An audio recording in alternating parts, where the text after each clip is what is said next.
ಇನ್ನು ವ್ಯಾಪಾರ ಮತ್ತು ವ್ಯವಹಾರ ಇದರ ಮಧ್ಯೆ ವೆರಿ ಇಂಪಾರ್ಟೆಂಟ್ ಬ್ರೇಕಿಂಗ್ ಇದು, ವೆರಿ ಇಂಪಾರ್ಟೆಂಟ್. ಅಮೆರಿಕದ ಅಧ್ಯಕ್ಷ ಡೊನಾಲ್ಡ್ ಟ್ರಂಪ್ ಮತ್ತೆ ಹೇಳಿದ್ದಾರೆ, ಭಾರತ ಮತ್ತು ಪಾಕಿಸ್ತಾನದ ನಡುವಿನ ಯುದ್ಧ ನಿಲ್ಲಿಸಿದ್ದೆ ನಾನು ಅಂತೇಳಿ. ಇತ್ತ ಪ್ರಧಾನಮಂತ್ರಿ ನರೇಂದ್ರ ಮೋದಿ ಅವರು ರಾತ್ರಿ 8 ಗಂಟೆಗೆ ದೇಶದ ಜನತೆಯನ್ನ ಉದ್ದೇಶಿಸಿ ಆಪರೇಷನ್ ಸಿಂಧೂರದ ಬಗ್ಗೆ ಭಾಷಣ ಮಾಡಲಿಕ್ಕೆ ಸಿದ್ಧ ಆಗ್ತಾ ಇದ್ದ ಹೊತ್ತಲ್ಲೇ ಅತ್ತ ಅಮೆರಿಕದ ಅಧ್ಯಕ್ಷ ಡೊನಾಲ್ಡ್ ಟ್ರಂಪ್ ತಮ್ಮ ಅಧಿಕೃತ ನಿವಾಸ ವೈಟ್ ಹೌಸ್ ಅಥವಾ ಶ್ವೇತಭವನದಲ್ಲಿ ಕೊಟ್ಟಂತ ಸ್ಟೇಟ್ಮೆಂಟು, ಯುದ್ಧ ನಿಲ್ಲಿಸಿ, ಇಲ್ಲದಿದ್ರೆ ನಿಮ್ಮಿಬ್ಬರ ಜೊತೆನೂ ನಾನು ವ್ಯಾಪಾರ ವ್ಯವಹಾರ ಮಾಡಲ್ಲ. ಯಾರ ಜೊತೆ? ಭಾರತ ಮತ್ತು ಪಾಕಿಸ್ತಾನದ ಜೊತೆ ನಾನು ವ್ಯಾಪಾರ ವ್ಯವಹಾರ ಮಾಡಲ್ಲ ಅಂತ ಹೇಳಿದೆ. ಆಗ ಇಬ್ಬರು ಕೂಡ ಒಪ್ಪಿಕೊಂಡರು, ಲೆಟ್ಸ್ ಸ್ಟಾಪ್, ಆಯ್ತು ನಿಲ್ಲಿಸಿ ಬಿಡೋಣ ಅಂತೇಳಿ ಇಬ್ಬರೂ ಕೂಡ ತೀರ್ಮಾನಕ್ಕೆ ಬಂದರು ಅಂತ ನಾವು ಹೇಳಿದ್ದಲ್ಲ. ಅಮೆರಿಕದ ಅಧ್ಯಕ್ಷ ಡೊನಾಲ್ಡ್ ಟ್ರಂಪ್ ಕೊಟ್ಟಿರುವಂಥ ಸ್ಟೇಟ್ಮೆಂಟು ಫ್ಯೂ ಮಿನಿಟ್ಸ್ ಬ್ಯಾಕ್, ಕೆಲವೇ ಕ್ಷಣಗಳ ಹಿಂದೆ ಪ್ರಧಾನಮಂತ್ರಿ ನರೇಂದ್ರ ಮೋದಿ ಅವರ ಭಾಷಣಕ್ಕೂ ಕೆಲವು ಕ್ಷಣಗಳ ಹಿಂದೆ ಅಮೆರಿಕದ ಅಧ್ಯಕ್ಷ ಡೊನಾಲ್ಡ್ ಟ್ರಂಪ್ ಅಮೆರಿಕದ ರಾಷ್ಟ್ರಪತಿಗಳ ಅಧಿಕೃತ ನಿವಾಸ ಶ್ವೇತಭವನದಲ್ಲಿ ಕೊಟ್ಟಂತ ಸ್ಟೇಟ್ಮೆಂಟ್, ಲೆಟ್ಸ್ ಸ್ಟಾಪ್ ಇಟ್, ನಿಲ್ಲಿಸಿಬೇಡಿ. ಒಂದು ವೇಳೆ ನೀವು ಯುದ್ಧವನ್ನು ನಿಲ್ಲಿಸಿ ಬಿಟ್ಟರೆ ನಾವು ನಿಮ್ಮ ಜೊತೆಗೆ ವ್ಯಾಪಾರ ವಹಿವಾಟನ್ನು ಮಾಡ್ತೀವಿ. ಒಂದು ವೇಳೆ ನೀವು ಯುದ್ಧವನ್ನು ನಿಲ್ಲಿಸದೆ ಹೋದ್ರೆ ನಿಮ್ಮ ಜೊತೆಗೆ ವ್ಯಾಪಾರ ವಹಿವಾಟನ್ನು ಮಾಡಲ್ಲ. ನನ್ನ ಎಚ್ಚರಿಕೆಗೆ ಭಾರತ ಮತ್ತು ಪಾಕಿಸ್ತಾನ ಮಣಿದು ಯುದ್ಧವನ್ನು ನಿಲ್ಲಿಸಿದ್ವು. ಲೆಟ್ಸ್ ಸ್ಟಾಪ್ ಅಂತೇಳಿ ಭಾರತ ಮತ್ತು ಪಾಕಿಸ್ತಾನ ಹೇಳ್ತು ಅಂತೇಳಿ ಅಮೆರಿಕದ ಅಧ್ಯಕ್ಷರು ಹೇಳಿರುವಂಥದ್ದು. ಸಂಧಾನದ ಬಗ್ಗೆ ಪ್ರಧಾನಮಂತ್ರಿಗಳು ಇವತ್ತು ಉಲ್ಲೇಖನೆ ಮಾಡಿಲ್ಲ ತಮ್ಮ ಭಾಷಣದ ಬಗ್ಗೆ. ವೈ ಅಮೆರಿಕ ಏನಕ್ಕೆ ಈ ಸಂಧಾನ? ಸೊ ಡೊನಾಲ್ಡ್ ಟ್ರಂಪ್ ಅವರು ಏನು ಹೇಳಿದ್ದಾರೆ ಕೇಳೋಣ. Hot and heavy.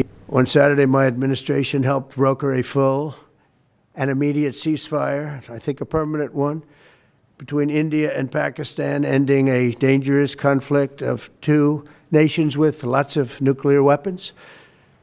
And they were going at it hot and heavy, and it was seemingly not going to stop. And I'm very proud to let you know that the leadership of India and Pakistan was unwavering, powerful, but unwavering in both cases, and having these, they really were, from the standpoint of having the strength and the wisdom and fortitude to fully know and to understand the gravity of the situation. And we helped a lot. And we helped also with trade. I said, come on, we're going to do a lot of trade with you guys. Let's stop it. Let's stop it. If you stop it, we're doing trade. If you don't stop it, we're not going to do any trade. People have never really used trade the way I used it. That I can tell you. And all of a sudden they said, I think we're going to stop. And they have. And they did it for a lot of reasons, but trade is a big one. We're going to do a lot of trade with Pakistan. We're going to do a lot of trade with India. We're negotiating with India right now. We're going to be soon negotiating with Pakistan. And we stopped the nuclear conflict. I think it could have been a bad nuclear war. Millions of people could have been killed. So I'm very proud of that. I also want to thank Vice President Vance and Secretary of State Rubio for their work and efforts. They worked very hard on that. On Saturday, my administration helped broker a full and immediate ceasefire, I think a permanent one, between India and Pakistan, ending a dangerous conflict of two nations with lots of nuclear weapons. And they were going at it hot and heavy, and it was seemingly not going to stop. And I'm very proud to let you know that the leadership of India and Pakistan was unwavering, powerful, but unwavering in both cases, and having these, they really were, from the standpoint of having the strength and the wisdom and fortitude to fully know and to understand the gravity of the situation. And we helped a lot. And we helped also with trade. I said, come on, we're going to do a lot of trade with you guys. Let's stop it. Let's stop it. If you stop it, we're doing trade. If you don't... so very important statement. ಒಂದು ಕಡೆ ಇವತ್ತು ಭಾರತದ ಪ್ರಧಾನಮಂತ್ರಿ ನರೇಂದ್ರ ಮೋದಿ ಅವರು ರಾತ್ರಿ 8 ಗಂಟೆಗೆ ಅಂದರೆ ಕೆಲವೇ ಹೊತ್ತುಗಳ ಹಿಂದೆ ದೇಶವನ್ನು ಉದ್ದೇಶಿಸಿ ಮಾತನಾಡಿದಂಥ ಭಾಷಣದಲ್ಲಿ ಕೊನೆಯ ಹಂತ ಏನಿತ್ತು ಅದರಲ್ಲಿ ಒಂದು ಸ್ಟೇಟ್ಮೆಂಟನ್ನು ಕೊಟ್ಟರು. ಟ್ರೇಡ್ ಮತ್ತು ಭಯೋತ್ಪಾದನೆ, ವ್ಯಾಪಾರ ಮತ್ತು ಭಯೋತ್ಪಾದನೆ ಒಟ್ಟೊಟ್ಟಿಗೆ ಸಾಗಲಿಕ್ಕೆ ಸಾಧ್ಯ ಇಲ್ಲ. ನೀರು ಮತ್ತು ರಕ್ತ ಒಟ್ಟೊಟ್ಟಿಗೆ ಹರಿಯಲಿಕ್ಕೆ ಸಾಧ್ಯ ಇಲ್ಲ. ನಮ್ಮ ಮಾತುಕತೆ ಏನಿದ್ರು ಕೂಡ ಭಯೋತ್ಪಾದನೆಯ ಮೇಲೆ, ನಮ್ಮ ಮಾತುಕತೆ ಏನಿದ್ರು ಕೂಡ POKಯ ಮೇಲೆ, ಅದನ್ನು ಹೊರತುಪಡಿಸಿ ನಾವು ಬೇರೆ ಮಾತುಕತೆಯನ್ನು ಮಾಡಲಿಕ್ಕೆ ಸಾಧ್ಯ ಇಲ್ಲ ಅಂಥೇಳಿ ಭಾರತದ ಪ್ರಧಾನಮಂತ್ರಿಗಳು ಹೇಳಿದ್ರು ನರೇಂದ್ರ ಮೋದಿ ಅವರು. ಇತ್ತ ಅಮೆರಿಕದ ರಾಷ್ಟ್ರಾಧ್ಯಕ್ಷ ಡೊನಾಲ್ಡ್ ಟ್ರಂಪ್ ಅವರ ಸ್ಟೇಟ್ಮೆಂಟನ್ನು ನೀವು ಗಮನಿಸಿದ್ರೆ ಅವರು ಹೇಳ್ತಾರೆ ಹಲವು ವಿಚಾರಗಳಿದೆ, ಅದರಲ್ಲಿ ಟ್ರೇಡ್ ಕೂಡ ಒಂದು. ನೀವು ಅಮೆರಿಕದ ಟ್ರೇಡ್ ಡೇಟಾವನ್ನು ತೆಗೆದು ನೋಡಿದ್ರೆ ದಕ್ಷಿಣ ಏಷ್ಯಾ ರಾಷ್ಟ್ರಗಳ ಪೈಕಿ ಭಾರತ ಜೊತೆಗೆ ಅತಿ ಹೆಚ್ಚು ಆಮದನ್ನು ಹೊಂದಿರತಕ್ಕಂತಹ ದೇಶ ಅದು ಅಮೆರಿಕ. ಅದ್ರ ಜೊತೆಗೆ ಪಾಕಿಸ್ತಾನದ ಜೊತೆಗೂ ಕೂಡ ಅಮೆರಿಕದ ವ್ಯಾಪಾರ ವಹಿವಾಟು 2024ರಲ್ಲಿ ಅಂದರೆ ಕಳೆದ ವರ್ಷ 4.4% ಹೆಚ್ಚಳ ಆಗಿದೆ. ಬೋತ್ ಇಂಪೋರ್ಟ್ ಮತ್ತು ಎಕ್ಸ್ಪೋರ್ಟ್ ಎರಡೂ ಕೂಡ ಹೆಚ್ಚಳ ಆಗಿದೆ ಪಾಕಿಸ್ತಾನದ ಜೊತೆಗೆ ಅಮೆರಿಕದ ಟ್ರೇಡ್. ಹೀಗಾಗಿ ಆ ಟ್ರಂಪ್ ಅವರು ಹೇಳ್ತಾರೆ ನಾನು ಅದನ್ನು ಬಳಸ್ಕೊಂಡಿದ್ದೀನಿ ಅಂಥೇಳಿ. ಟ್ರೇಡ್ ಇದೆಯಲ್ಲ, ಆ ಅಸ್ತ್ರ ಇದೆಯಲ್ಲ, ವ್ಯಾಪಾರದ ಅಸ್ತ್ರ, ಅದನ್ನು ನಾನು ಬಳಸ್ಕೊಂಡೆ. ಇಬ್ಬರಿಗೂ ಕೂಡ ಹೇಳಿದೆ ನೀವು ನನ್ನ ಯುದ್ಧ ನಿಲ್ಲಿಸದೆ ಹೋದರೆ ನಿಮ್ಮ ಜೊತೆಗೆ ವ್ಯಾಪಾರ ವಹಿವಾಟು ಮಾಡಲ್ಲ ನಾನು ಅಂಥೇಳಿ. ಸೊ ಇಮಿಡಿಯೇಟ್ಲಿ ಎರಡೂ ದೇಶದವರು ಕೂಡ ಆಯಿತು ಹೌದಲ್ವಾ ಯುದ್ಧ ನಿಲ್ಲಿಸಿಬಿಡೋಣ ಅಂಥೇಳಿ ಇಬ್ಬರೂ ಕೂಡ ತೀರ್ಮಾನಕ್ಕೆ ಬಂದರು. ಆ ಮುಖಾಂತರ ನ್ಯೂಕ್ಲಿಯರ್ ಅಸ್ತ್ರಗಳನ್ನು ಹೊಂದಿರತಕ್ಕಂತಹ ಎರಡು ದೇಶಗಳ ಲಕ್ಷಾಂತರ ಮಂದಿಗಳ ಜೀವವನ್ನು ನಾನು ಉಳಿಸಿದ್ದೇನೆ ಎನ್ನುವಂತಹ ಕ್ರೆಡಿಟನ್ನು ಅಮೆರಿಕದ ಅಧ್ಯಕ್ಷ ಡೊನಾಲ್ಡ್ ಟ್ರಂಪ್ ತೆಗೆದುಕೊಂಡಿದ್ದಾರೆ. ವೆರಿ ಇಂಪಾರ್ಟೆಂಟ್ ಇದು.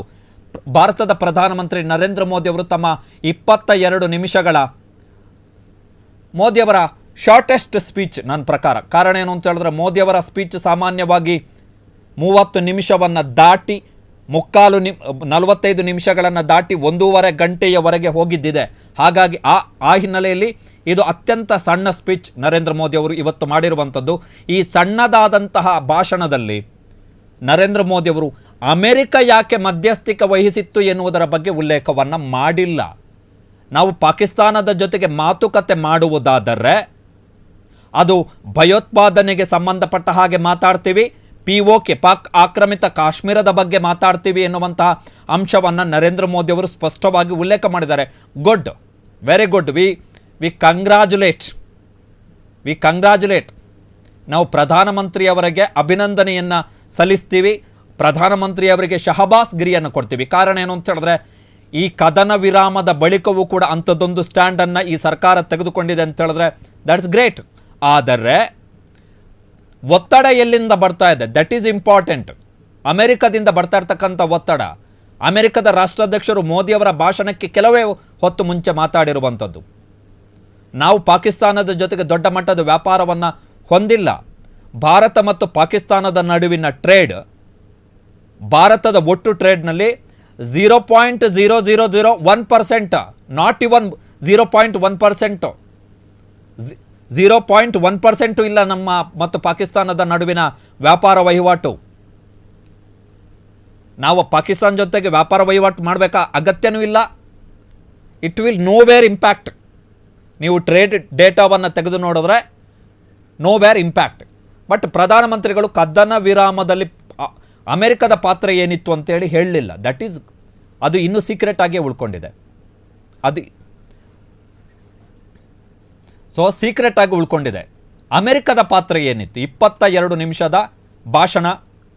ಪ್ರಧಾನಮಂತ್ರಿಗಳು ಭಾರತದ ಬದ್ಧತೆಯನ್ನು ಮತ್ತೊಮ್ಮೆ ಸ್ಪಷ್ಟವಾಗಿ ಹೇಳಿದ್ದಾರೆ.